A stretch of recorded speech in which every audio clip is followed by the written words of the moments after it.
Ladies and gentlemen, dear guests of honor from Austria and abroad, dear Arnold, vor allem, it's good to see you all here today. We have the power. That is our motto today. Power. Allow me to switch to German now. Power, das heißt, wir haben die Macht. Power, which means we have the power, the energy. The motto of this year's World Summit is a motto bei dem sich eine Heldinnengeschichte, which reflects a hero story. Aber welche erzählt man? What is the story we are going to tell? Rund die Klimakrise sind die Geschichten. Well, when it comes to the climate crisis, we find narratives that are very colorful, diverse, and sometimes provide for a lot of adventure. We need to see which stories we want to believe and which ones we don't want to believe. There are narratives on climate that are semi-truths and sometimes lies, narratives that conscientiously distort facts. Make no mistake. There cannot be any hero stories in such stories. Let us not follow the fake stories, because if we do so, we can only lose and fail. When it comes to climate, what we are saying needs to be based on facts, preferably scientific facts. A narrative on climate needs to give rise to courage to change, rather than justify our inactivity. We should be driven and urged and not break down. In an ideal case, it will guide us in the presence. How shall I put it? It guides us towards bridging the gap, but towards a sustainable, beautiful future. Because this is what we owe to our youth, our children, our grandchildren. Policymakers have the big responsibility when it comes to speaking about the climate crisis.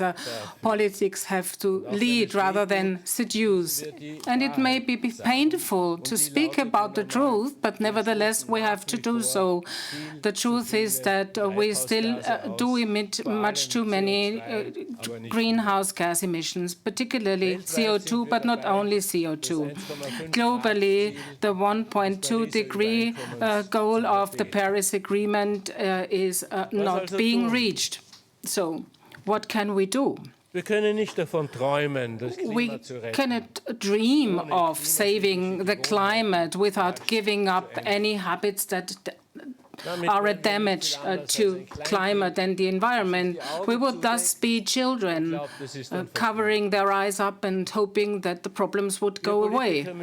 As politicians, we have to stop promising solutions that are no solutions, only because it may be opportune for inner political reasons. What we require is to open up our eyes wide and face reality courageously. Those who keep their eyes open will see what they will be faced with. They see not only the risks, but also the opportunities. Clean air, clear water, healthy forests, fruitful forests.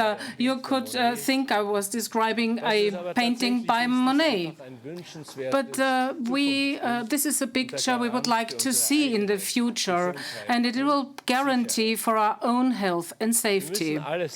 We have to do everything to paint this painting on image of a future we would like to have. This may require a lot of effort, a lot of money, but whatever climate protection costs to us today is nothing compared to the cost we would undergo if we did not act. In many areas of the globe, we can already observe droughts, hunger, lack of water, which leads to territorial conflicts, civil wars.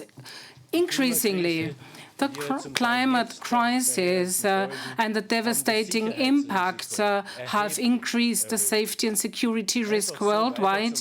Going on, as we've been doing till now, will not prevent the fact that we will also be hit by this impact. Unfortunately, We are not an island of the blessed. We have to bear the consequences. We will have to do so sooner or later, all of us. The climate crisis is not going to vanish if we close our eyes. I've been speaking for some minutes already, and you may be asking yourselves what has become of the hero's story, the narrative of the heroes. Who has the power? Who do we need to bring history to a good end and to provide for a sustainable, livable future? You all know the answer. We are the ones. We can influence history. We have the power.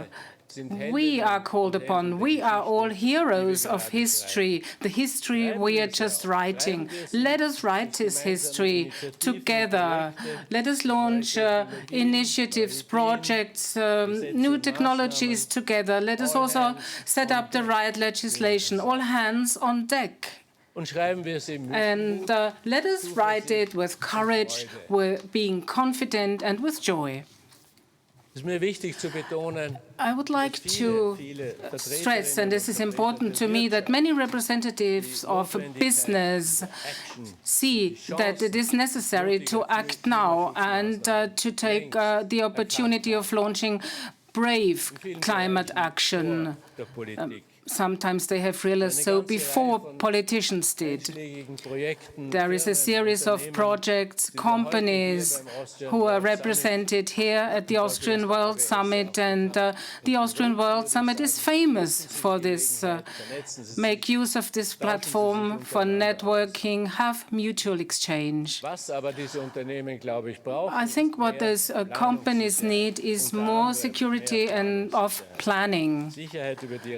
Well, the framework conditions for the coming 10 to 20 years are decisive here, and it's up to politics. And by politics, I do not only mean the government, but also the opposition parties to provide for these safeties and securities.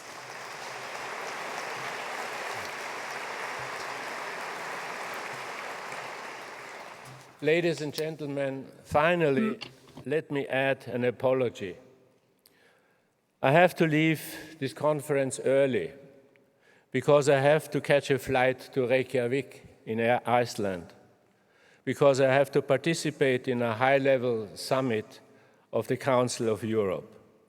The main topic of this meeting of the Council will be Ukraine and the Russian war. I wish you all the best, interesting information, good networking. Have a good time in this beautiful city of Vienna. Thank you.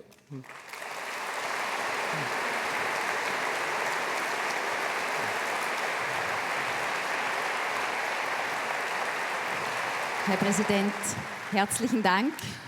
President, thank you very much for your welcome words.